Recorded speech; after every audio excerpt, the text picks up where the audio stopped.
Guys, good morning. Turo ko sa inyo kung paano mag-deactivate ng FB. Ganito lang gagawin nyo. Punta lang kayo sa settings and privacy. Ayan, para makapag-deactivate tayo. Punta kayo sa settings and privacy.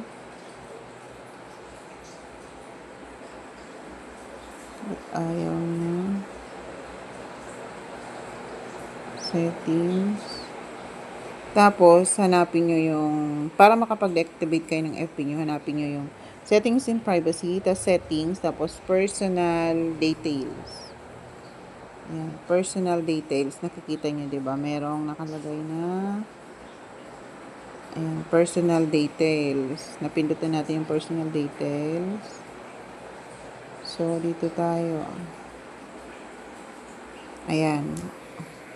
And sa personal details, makikita mo dito yung contact info, date of birth, identity confirmation, account ownership.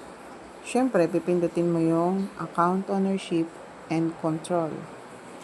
Ayan. And pagdating sa account ownership and control, pipindutin yung deactivation or deletion. Ayan. Deactivation, ayan, is yung FB mo, isusulat mo yung password mo. Ayan, ito pala muna. After mo pala mapindot sa deactivation or deletion, lalabas yung FB mo. Pipindutin mo siya. And then, hahanapin mo yung deactivate account or delete account. Dito ka lang sa deactivate account. Ayan. Continue. And then, deactivate your Facebook. Ganon. Tapos, pag pinindot mo to guys, magde-deactivate na siya. Ayan.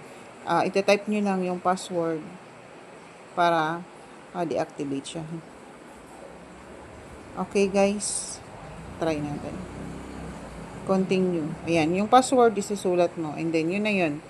Maglalagay ka na lang after ng password, maglalagay na siya deactivation.